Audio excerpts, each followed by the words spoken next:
మీలో ఎంతమంది ప్రభు బలలో చేయి వేశారో చేతులు ఎత్తండి, దించండి. అన్నా నేను ప్రభు బలలో చేయి వేయలేదు అన్నోళ్ళు చేతులు ఎత్తండి. ప్రభు బలలో చేయి వేయలేదు అన్నోళ్ళు చేతులు ఎత్తండి. కదిలించండి. చేయి వేయనోళ్ళు కదిలించండి. రైట్, దించండి. ఇప్పుడు మళ్ళా ఒక ప్రశ్న అడుగుతా. బాప్తిస్మం పొందలేదని వేయలేదా, లేకపోతే నేను క్రమముగా లేనందు చేత బలలో చేయి వేయలేదు అంటున్నావా?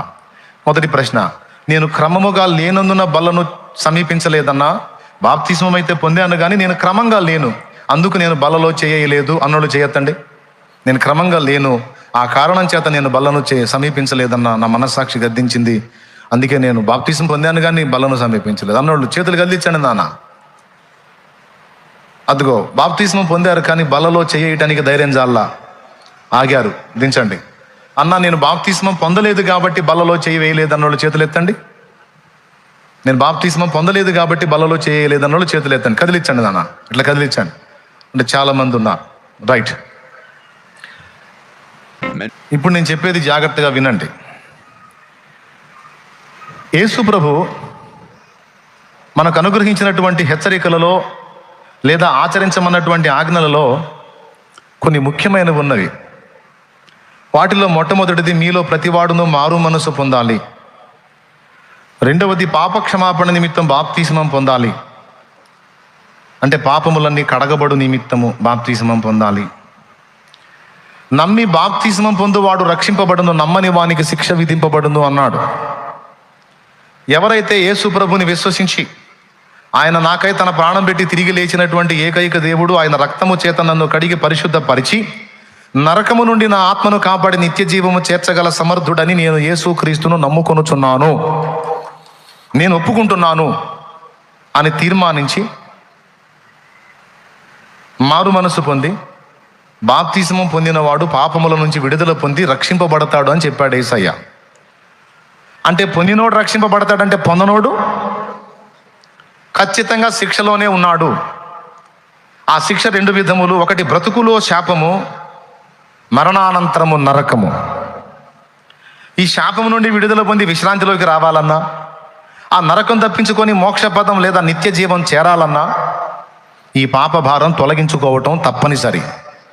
పాపాలు చేయలేదని నువ్వు చెప్పలేవు, చేశావు, ఎన్నో ఉన్నాయి నీ జీవితంలో. అయితే దేవుడు చెప్తుంది ఏంటంటే, ఎందుకు చేసావని నేను అడగట్లా. ఆ స్వభావంతో పుట్టావు, అవి చేస్తున్నావు, ఓకే. కానీ అవన్నీ కడుక్కొని పరిశుద్ధపరచబడేటువంటి ఛాన్స్ నేను నీకు ఇచ్చానా ఇలేదా? ఇచ్చానా ఇలేదా? ఆ ఛాన్స్ నీకు ఇవ్వడానికి నా ప్రాణం పెట్టాను కదా నా కుమారుడా, నా ప్రాణమే ధారపోసాను కదా నా కుమారి. నీకంతా చనువు అనిపించిందా, చెదురు అనిపించిందా, చులకన అనిపించిందా నా విషయం?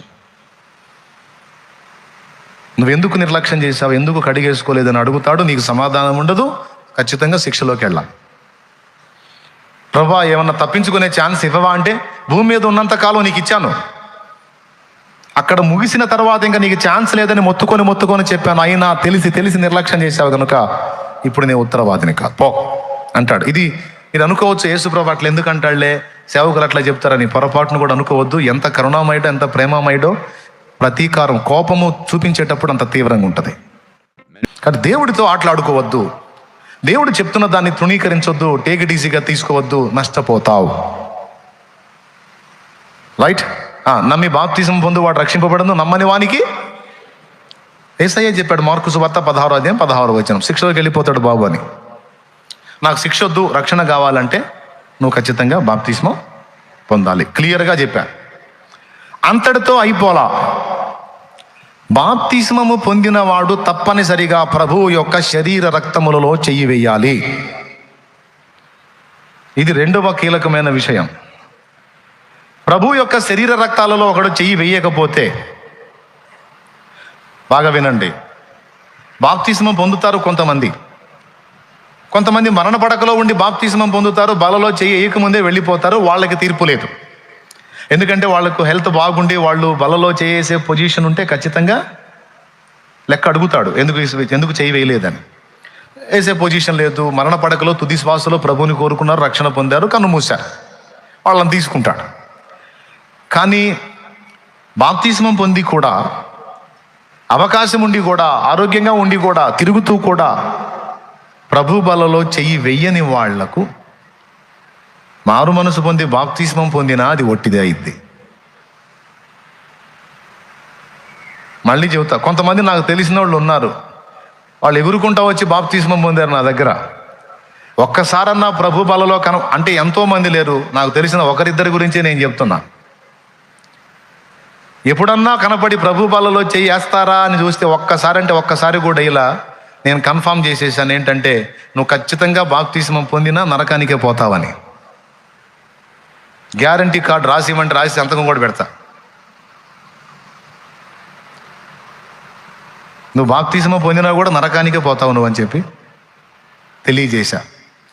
ఒకవేళ ఈ లైవ్ వాళ్ళు వింటుంటే సభాముఖంగా ఇంతమందిలో వాళ్ళకి సాక్ష్యం ఇస్తున్నా, నువ్వు వచ్చి నీళ్లలో మునిగావు కానీ అది బాప్తిస్మం కాదు, ఎందుకంటే నువ్వు బలలో చెయ్యలా.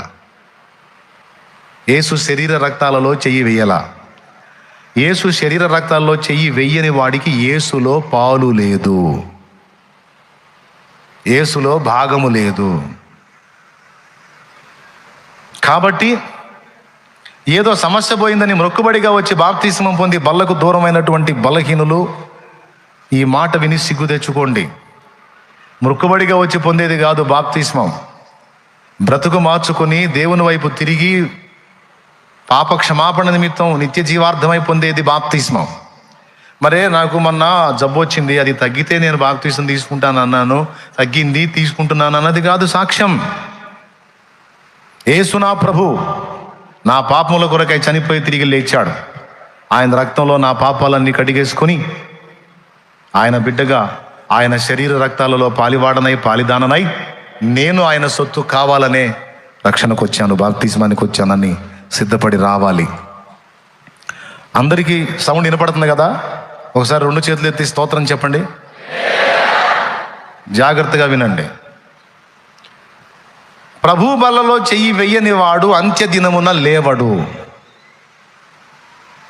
ముందే చెప్పాను, అనుకూలత లేకపోతే ఎగ్జామ్షన్ ఉంది.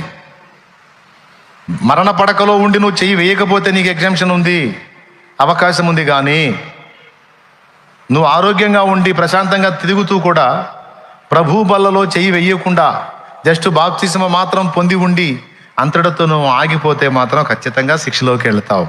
నీ బాప్తిస్మం జస్ట్ నీటి స్నానం అయితే కానీ బాప్తిస్మము కాజాలదు. ఎందుకంటే బాప్తిస్మము అనే దానిలో 2వ విభాగమే ప్రభు బలలో చెయ్యి వేయుట, యేసు శరీర రక్తములో పాలు పుచ్చుకొనుట. అది యోహాను సువార్త 6వ అధ్యాయము. ఒక్కసారి చూడండి, బైబిల్ ఉన్న వాళ్ళు తీసి యోహాను సువార్త 6వ అధ్యాయం 53. మీరు బాగా నేర్చుకోండి, తెలియని వాళ్ళకి నేర్పించండి ఈ విషయాలు. 53వ వచనం. ఇందాక ఏబు గ్రంథంలో పరిస్థితులకు దేవుని సమాధానం చెప్పా. కష్టాలు, కన్నీళ్లు, బాధలు, ఇరుకులు, ఇబ్బందులు, అప్పులు, తిప్పులు అని వచ్చారా? మరి వాటి విషయంలో దేవుని సమాధానం వచ్చింది ఇందాక. తెలియవా దేవుడికి? సీతాకోక చిలుక మీద దాని రెక్కల మీద ముద్ర కూడా దృష్టి పెట్టి వేసిన దేవుడు నీ బ్రతుకు తెలుసుకోడా? ఒక్కరోజు పూసే పుష్పానికి అంత అందాన్ని ఇచ్చిన దేవుడికి ఇంత విలువైన వ్యక్తివే, నీలో ఆత్మ పెట్టాడే, నీ కోసం ప్రాణం పెట్టాడే, నీ చరిత్ర తెలియదా? తెలుసు. కాబట్టి తగిన కాలం ముందు తప్పకుండా దేవుడు తన హస్తము చాపి నీ ఎడల తన బలమైన కార్యం జరిగిస్తాడు. సందేహం పెట్టుకోకుండా నువ్వు ఎదుర్కొంటున్న కలతల విషయంలో కలవరం మాని, దిగులు విచారాలు మాని, విశ్వాసం గలదానివై, విశ్వాసం గలవాడవై దేవుడు చెప్పే సంగతులు నేర్చుకొని ముందుకెళ్ళు. నీ విషయాలు నా దేవుడే బ్యాలెన్స్ చేస్తాడు. నమ్మితే స్తోత్రం చెప్పు. ఇప్పుడు చదువు నాన్న. యోహాను సువార్త 6వ అధ్యాయం 53వ వచనం. కావున యేసు ఇట్లనెను, మీరు మనుష్య కుమారుని శరీరము తిని ఆయన రక్తము త్రాగితేనే కానీ మీలో మీరు జీవము గలవారు కారు. అందరూ ఒకసారి నోరు తెరిచి ఆ వచనం చదవండి. మీరు మనుష్య కుమారుని శరీరము తిని, అక్కడ నొక్కాడు చూడు, నేనే మార్గం అంటే ఇంకొకడు లేడని. త్రాగితేనే కానీ మీలో మీరు జీవం గలవారు కారు అంటే ఆయన శరీరము తిని రక్తం త్రాగితేనే జీవం, లేకపోతే లేదు జీవం. ఎంత క్లియర్గా చెప్పాడో చూడు. నేను బాప్తిసం పొందాలే, బలలో చేయకపోయినా పర్వాలా అనుకునేవారలారా, ప్రభు బల్ల ఎంత శ్రేష్టమైనదో, ఎంత అవసరమైనదో ఈరోజు తెలుసుకోండి. బాప్తిస్మం పొందినవాడు అర్జెంటుగా బాప్తిస్మం పొంది బలను సమీపించాలి. బాప్తిస్మము పొందినవాడు ఏ కారణం చేత నిర్లక్ష్యం చేస్తున్నాడో ఆ తప్పులు ఒప్పుకొని మారు మనసు పొంది దిద్దుకొని బలను సమీపించి చెయ్యి వేయాలి తప్ప నిర్లక్ష్యం చేయకూడదు. నా శరీరము తిని నా రక్తము త్రాగితేనే కానీ మీలో మీరు జీవం గలవారు కారు అంటే అందులో చెయ్యి వేయకపోతే జీవాన్ని కోల్పోతారు.